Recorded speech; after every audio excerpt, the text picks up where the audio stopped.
Part B, Part I. Find the equations of the tangents to C that pass through the origin O. Okay, now let's just draw what's going on here. We had a circle with radius -3, -1,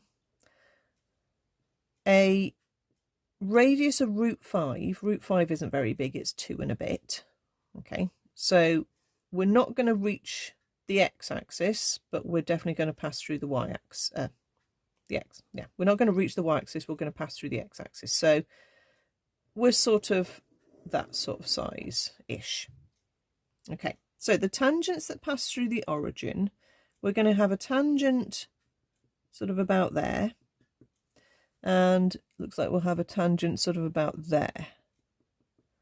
Okay, the way I've drawn them, they look perpendicular, but I don't think they're really supposed to be. I'm not assuming that. But how do we do this? How do we find the equations that pass through the origin? Well, any line passing through the origin is y equals mx. There won't be a plus c because there's no intercept. Well, there's a 0 intercept. So what we're looking for is the line y equals mx to be a tangent to the curve. So if the line y equals mx intersects the curve, which we remember we had as x squared plus y squared plus 6x plus 2y plus 5 equals 0, we can substitute and do simultaneous equations. So let's start there. Let's change our y into mx and see where that gets us. X squared plus m squared x squared plus 6x plus 2mx plus 5. Let's just factorise the x squared out of those two terms and factorise the x out of these two, and it looks a little bit more like a question we recognise the pattern of, something we might do discriminant on.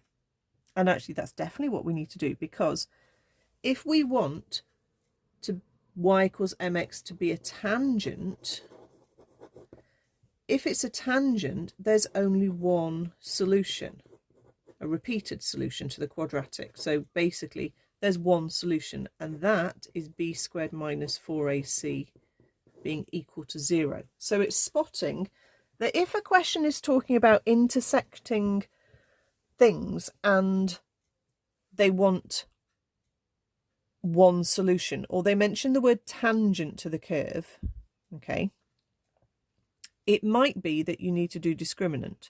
Of course, you can also see questions that talk about find the tangent to the curve, and you do that by differentiating. So you have to spot with practice what sort of method is going to work. Certainly when you're intersecting a line with a curve and you're told the line is a tangent, then you're probably going to use discriminant. So b squared minus 4 times a times c, we know will equal 0 if the line is going to be a tangent to the curve. So we need to square this out carefully, not going wrong as we do that step. So that would be 36 plus 12, and another 12 is 24m plus 4m squared, minus, and then we've got a 20 times a 1, so that's a 20, and we've got a 20 times an m squared, so that's a minus 20m squared. Let's tidy all that up, and actually I'll hop it all over that way at the same time. So I'd have a minus 16m squared, which hops across to be a positive 16m squared. I've got a 24m, there aren't any other m terms, so that'll be minus 24m over there. And then I'll have 36 minus 20, which is 16, so it'll be minus 16 on that side. Divide through by 8 to make it easier to factorise. And we get to 0 equals 2m squared minus 3m minus 2. This does factorise. I know we've got a 2 at the start, so it's a little bit trickier, but it does factorise quite nicely. That 2 can only split as a 2 and a 1, and if I put it there and there, I will get a 4m and an m, which create the 3. So I need to put a minus there to make a minus 4m, and a plus there to make a plus 1m. So that gives you the correct sign from the middle and the correct sign at the end. And that gives me m is minus a half, or m is 2. Remember, if you get a quadratic that you are not sure how to solve, you can use your calculator mode to help you. That will give you the solutions, and then you can work out what the brackets would have been from those. So it will give you the brackets and the solutions. Anyway, so the two tangents are just y equals mx with these two numbers in. So they're going to be y equals minus a half x and y equals 2x. And actually that looks pretty good on my diagram. Minus a half x and 2x, two nice numbers. Part 2. Determine the coordinates of the points where the tangents touch the circle. Okay, so you take each of your m's in turn and you go right back to this equation that you got to before you did the discriminant on it. Okay, so when m is 2, I'll do that one first, it's a little bit easier. 1 plus 2 squared, that gives me 1 plus 4, which is 5. I get a 5x squared. 6 plus 2 lots of 2 is 6 plus 4, which is 10, plus 5. This I'm expecting to factorise nicely. I'll divide through by 5. And it does factorise. And what we're expecting is it factorises into something that has one solution. In other words, it's a bracket twice. You're not going to get two different solutions. The whole point is it was a tangent. So therefore it's x plus 1 squared. You can write it like that. That gives you the solution that x is negative 1. And if you pop it back into the line with m being 2, that gives you y is 2 lots of minus 1, which is minus 2. So the point is minus 1 comma minus 2. So this point here where m was 2x looks right again for my picture. Then you do the process again with m being minus a half. So 1 plus minus a half squared, you might need your calculator here. 1 plus negative a half in a bracket squared is 5/4. So that's the coefficient of the x squared.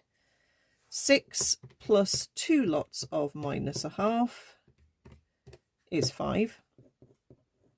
So that's the coefficient of x, and then you've got a plus 5 on the end. Fractions aren't very nice. Multiply through by 4.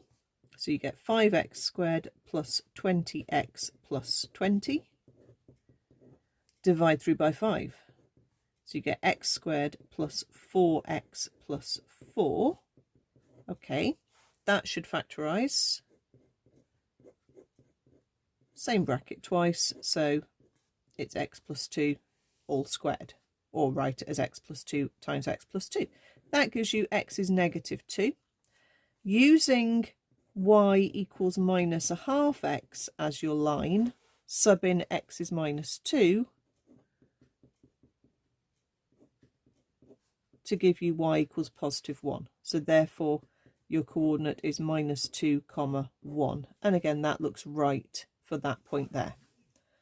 Obviously, I could have used the x coordinate and substituted back into the curve, but that's a little bit more ambiguous, because actually if you take an x coordinate, say, of minus 2, substitute it back into the curve or the circle, you'll actually get two different y's. You'll get those two, and you want that one. So it's easier to sub it back into the line, but then the problem is make sure you use the correct line.